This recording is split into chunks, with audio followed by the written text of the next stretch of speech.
نعرف بعض، ألا وهي التحليل اللي عاملك النفسي.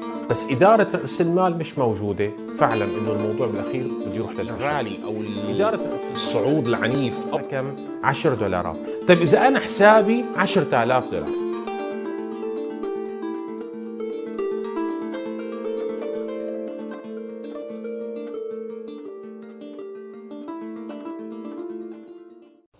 السلام عليكم، كيفكم يا جماعة؟ بآخر مقطع حكينا إنه بدنا نحكي شوي بشكل لطيف على شقوق الثلاثة أو الأبواب الثلاثة يلي لازم نحن نحترفهم إذا بدنا نتعلم هالموضوع قبل الدخول بعالم سوق المال. الباب الأول حكينا العلم، إنه أنا كيف أحترفه. الباب الثاني العامل النفسي، كيف أضبطه. والباب الثالث إدارة رأس المال، أنا كيف دير رأس مالي. هلا بالنسبة للباب الأول، في كتير ناس الحقيقة بيقولوا إنه ممكن التحكم بسوق العملات. لازم نفهم أمر إخواني، سوق العملات هو سوق أكبر سوق في العالم. $7 تريليون تداول بير داي، ما حدا معه هيك رقم، لا أي دولة ولا أي شخص في اليوم، فمستحيل يتم التحكم فيه. طيب لكن مين اللي عم يدفع هالمبلغ؟ اللي عم يدفع هالمبلغ هو الكرة الأرضية. بدك تقلي أنا ما فهمت عليك. كيف الكرة الأرضية؟ الكرة الأرضية تجتمع من تحت مظلة لغتين للدخول بهذا السوق: التحليل الفني لسوق المال والتحليل الأساسي لسوق المال. التحليل الفني لسوق المال هو قائد وعراب السوق. التحليل الأساسي أو المالي هو محرك السوق. شو هو التحليل الأساسي؟ التحليل الأساسي هو الأخبار، معدلات البطالة، نسب الفائدة، مبيعات البضائع المعمرة، مؤشرات الثقة إلى آخره. أما التحليل الفني، التحليل الفني هو العلم أو اللغة اللي بيندرج أسفل المستثمرين في الكرة الأرضية، يلي من خلاله يقومون بعمليات الشراء أو البيع. لأعطي مثال، اليوم أنا عم أتداول من هالبلد، من السعودية مثلا. طيب أنا ليش أخذت عند هالنقطة هيدي صفقة شراء؟ اللي شخص في أمريكا، في بريطانيا، في كندا، في سنغافورة، في أستراليا، في مصر، في سوريا، في لبنان، في عمان، في عمان إلى آخره، كمان أخذوا صفقة شراء عند هالنقطة هيدي. طيب ليش عند هالنقطة؟ ليش نحن اجتمعنا إنه ناخذ صفقة شراء على هالنقطة؟ مثال صغير من آلاف. من 100 سنة مثلا المؤشر انحدر، عمل قاع، ثم عمل قمة، ثم عمل قاع. بعد القاع الثاني عمل حركة عنيفة لفوق، صعود يعني قوي. فبعد كل قاعين كمثال عم يصير في صعود قوي. طيب معناته إذا بعد ما أشوف أنا أو أتعلم هالعلم، بعد ما أشوف هالقاعين وبدي يصير صعود، أنا شو لازم ساوي؟ صفقة شراء. إكس صفقة شراء، واي صفقة شراء، زد صفقة شراء. فاعتمدنا بعد فضل الله عز وجل على هاللغة يلي نحن كلياتنا بنحكيها من دون ما نعرف بعض، ألا وهي التحليل الفني لسوق المال. لأنه مثل ما بنعرف التاريخ يعيد نفسه، حتى باللبس. اليوم بنشوف نظارات مثلا بسنة الستينات، الجرافات بنشوفها بسنة الستينات، حتى الحروب، حتى الكسوف والخسوف، التاريخ يعيد نفسه. وبرجع بقول هذا مثال من آلاف. إن شاء الله تعالى مثل ما كل مرة بنقول رح يتم تقديم علم التحليل الفني كاملا على اليوتيوب. انتم تابعوني على اليوتيوب، سعد الرئيس أو المستشار المالي سعد الرئيس، اللي بدك يكتبه راح تشوف انه على اليوتيوب ان شاء الله تعالى كامل التحليل الفني لسوق المال مقدم، وراح تحترفه باذن الله عز وجل. طيب التحليل الاساسي شو بيعمل؟ شو مهمته؟ اذا مثلا عطى في توجه، في عنا نحن اتجاه صاعد، في مقوله بتقول لك make the trend your friend، اجعل الاتجاه صديقك.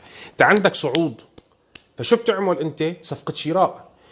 عند هالنقطة ممكن يجي خبر يدعم هالعملة، فيعطي حالة من الحركة الرالي أو الصعود العنيف أو إلى آخره. فبنفهم أن التحليل الأساسي هو محرك للتحليل الفني. للأسف أغلب اللي بيطلعوا على التلفزيون، إذا مثلا انحدر اليورو ولا طلع الدولار ولا بيقدموا أسباب أساسية، اللي هو والله انحدر اليورو لأنه ماريو دراغي رئيس البنك المركزي الأوروبي قال كذا وكذا وكذا، أو معدل البطالة الأوروبي ضعيف، أو هذا الكلام مش صحيح. ياما ما إجت أخبار سيئة للدولار مثلا وكان ردة الفعل إيجابية، وياما ما إجت أخبار جيدة لليورو وكانت ردة الفعل سلبية. فإياك تعتمد على الأخبار في التداول. الأخبار هي حركة فقط بناء على اتجاه التحليل الفني. كلام طويل جدا جدا رح نحكيه بالتفصيل لاحقا. العامل النفسي. العامل النفسي باختصار في قسم اليسار من الدماغ، منطقة المنطق. انت وقت تتوتر شو بصير؟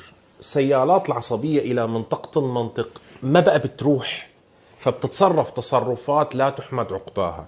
انت بالامتحان عم تقدم فحص ومتوتر، يمكن سؤال سهل بس ما تعرف تجاوب عليه، بتروح على بيتك بتقرا السؤال مرة ثانية، فشو بصير؟ تجاوب عليه بسلاسة وسهولة، لأنه خلص انت بحالة ريلاكس، انت ما بقى بحالة توتر. فوقت العامل النفسي الحقيقة هو من أحد أهم أبواب التداول في سوق المال، لأنه ممكن أحيانا شو يصير؟ ممكن مثل ما مرة المرات أحد الأخوة قال أنا داخل بدي أربح $100 بس، هو طبعا لا يعلم التداول، عم يتداول على حب الله عشوائي، فقال أنا بدي أتداول $100. شو عمل؟ ربح 120، بعد شوي صاروا 130، فقال بينه وبين حاله ما حدا بيرفص الرزق، خليها 300 400 500. اتصل بأصحابه تعالوا يا جماعة أحلى مصلحة 700. قال أنا بدي أروح أعمل قهوة وشاي وبدي أرجع سكرها لو مهما صار. هو شو كان بده؟ $100، فشو ربحت معه؟ لل700، فرجع شافها 400، فقال بينه وبين حاله أنا على 700 ما سكرتك، على 400 رح سكرك. صارت تنزل تنزل تنزل، صارت 150 50، احمر الوجه، زاد التعرق، صفر، ناقص 50، ناقص 100، ناقص 200، سكرها على خسارة. ليش؟ لأنه عم يتداول عشوائيا. خلص أنت بتاخذ باي من هالنقطة إلى هالنقطة علميا، بيع سيل من هالنقطة إلى هالنقطة علميا. المكان اللي أنت عم تتداول فيه، الجو، الشاشة، التكييف إلى آخره، هذا كله بيدخل. الأرض ممكن أنت تدخل حافي القدمين لهالدرجة، نعم، بس طبعا مثل ما حكينا هذا اللي بده يتعلم هالموضوع، لأنه النتائج كتير كتير حلوة إن شاء الله تعالى. إدارة رأس المال. إدارة رأس المال أنا أنصح بالبدء، طبعا هلأ إدارة رأس المال بالذات رح أحكي عنها يمكن دقيقة، بعدين إن شاء الله تعالى نعمل لها مقطع فيديو خاص إلى إدارة رأس المال. تبدأ تداول 1% من رأس مالك. رأس مالك $10,000، تتداول ب$100 فقط، ورح نحكي إن شاء الله على الحجوم وشو معناتها $100 كيف تقرأ. يا جماعة أنا خلصت المقطع ماشي، فأنتوا أي فكرة أي سؤال اكتبوا بالتعليقات تحت وإن شاء الله تعالى بجاوبكم. إدارة رأس المال رح نعمل له مقطع لحاله ونسد الأسئلة يلي بتصلنا. الله يعطيكم العافية، إن شاء الله يكون الكلام. نوصل هلا لموضوع إدارة رأس المال. إدارة رأس المال يا جماعة، إدارة رأس المال غاية في الأهمية. أنت متداول كمتعلم بيرفكت ممتاز، كعامل نفسي هادئ ومتحكم بعاملك النفسي، بس إدارة رأس المال مش موجودة، فاعلم إنه الموضوع بالأخير بده يروح للفشل. إدارة رأس المال، أنا هديك المرة اجتمعت مع أحد الأشخاص كان حسابه $100,000، بعد شهر صاروا $200,000 ما شاء الله، يعني عمل دبل للحساب. هذا الكلام رائع. فأفاجأ يعني بنص الحديث بيقول لي بس بعد ساعتين راح الحساب، راح ال200,000 كلياته، أو بعد سويعات يعني راح الحساب كلياته. السبب انه هو مثل ما بنعرف انه العائد يتناسب طردا مع المخاطره. هو كان بالمية كان يتداول من 100,000 ب100%، بكامل 100,000، وبالتالي شو اللي صار؟ الربح صحيح عالي جدا، بس كمان بالمقابل الخساره شبه كمان الخساره كتير كبيره. فإياك أن تبدأ بالتداول بالصفقة الواحدة بأكثر من 1% من رأس المال تبعك. طبعا إن شاء الله تعالى بمقاطع الفيديو لقدام رح نحكي عن طريقة جيدة إن شاء الله رح تستفيدوا منها كتير، بأنه كيف ندير حسابنا على الأرض، بس لقدام شوي إن شاء الله. طيب شو معناتها 1%؟ $100,000 إذا 1% منها معناتها $1,000. طيب $1,000 أنا شو باخذ منها؟ شو بربح على النقطة إلى آخره؟ باختصار يا جماعة نعطي مثال لطيف. سيارة مرسيدس اس مثلا حقها $100,000. صاحب المعرض هيدا ما له بياع شاطر، أنا جيت لعنده، أنا بياع شاطر، جيت لعنده قلت له لو سمحت هيدا $، 1%، هيدا $، حط لي هذه السيارة باسمي. فصارت سيارة المرسيدس هيدي باسمي، فرحت أنا سمسرت عليها، دللت عليها.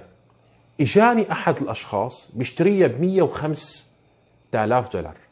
صاحب السيارة المعرض شو بده؟ هو بده ال100,000.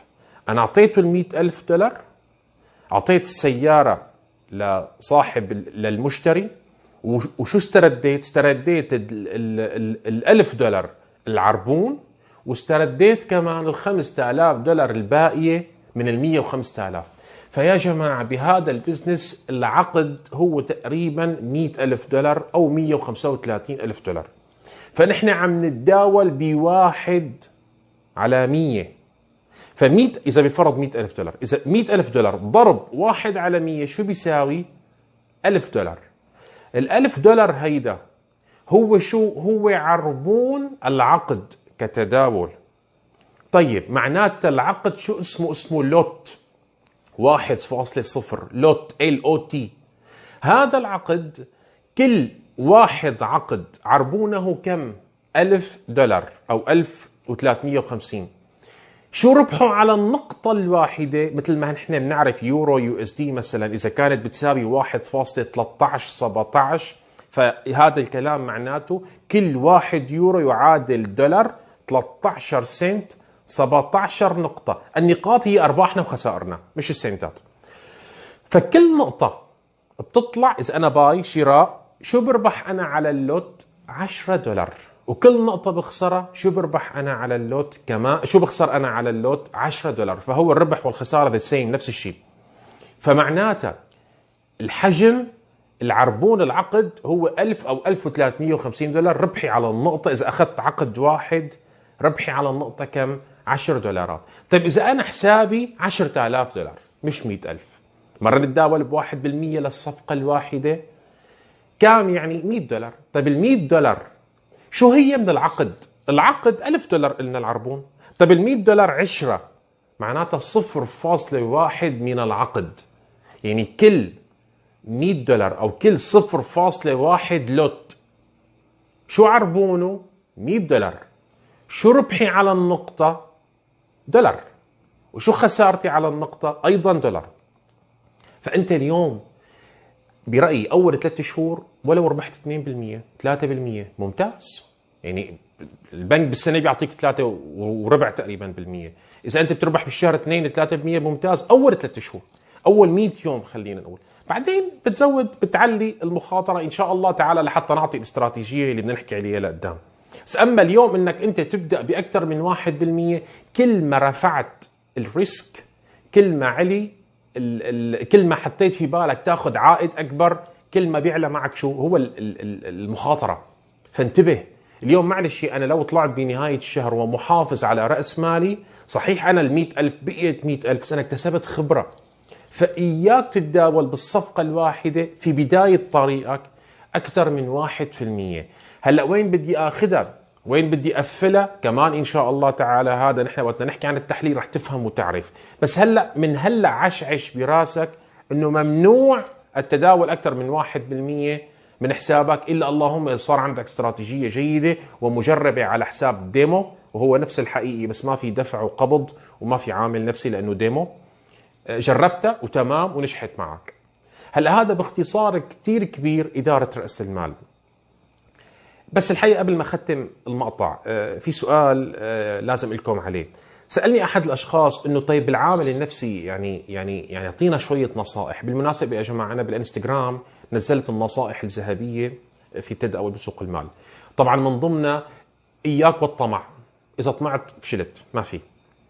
بعد عن التعقيد، يعني ما تعقد القصة كتير. الموضوع صحيح هو مش سهل، بس بعد ما تتعلمه بصير لطيف إن شاء الله. أوقات التداول حاول مثلا 12 بالليل أو 10 بالليل لل5 الصبح توقيت المملكة مثلا، بعد عن التداول. بيكون السوق لطيف، مانو يعني بيكون حركة مذبذبة.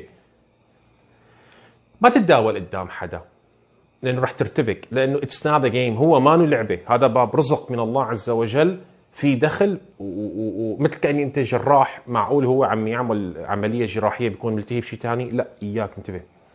ابتعد عن التوتر، ما تاخذ نصيحة حدا بشكل عشوائي، بعد عن وسائل الإعلام. شو من كمان في كتير نصائح الحقيقة. انت فيك تشوفهم بالانستغرام، وان شاء الله تعالى بعد فضل رب العالمين ثم تتحكم بالعلم، العامل النفسي، إدارة رأس المال، انت بالطريق الصحيح. ورح عيدها مرة ثانية، هذا السوق في دخل ان شاء الله تعالى، بس يا ترى انت عم تشتغل صح ولا ما عم تشتغل صح؟ في ناس عم تسترزق منه برزق رب العالمين. طيب انت ليش ما عم يصير معك هيك؟ لانه عم تتداول عشوائي. انا اعشق الطيران، من طفولتي كان حلمي اطلع طيار. طيب تعال قل لي هلا اقلع فينا، ما بعرف، انا مش طيار. بينما التداول موضوع ثاني. بينما سألنا طيار اقلع، يعني ما عنده مشكله لانه هو عنده الخبره. فللاسف اليوم 90% من المتداولين عم يدخلوا بهذا البزنس انه بروباغندا، يعني انه والله سوق مال، والله بورصه، برستيج. هذا الكلام خطا يا جماعه، عم يدخلوا على حب الله عشوائي. فهذا البزنس فيه دخل، بس انت بدك تدخل بعلم. ويلا خلينا نمشي مع بعض، وان شاء الله الامور كويسه.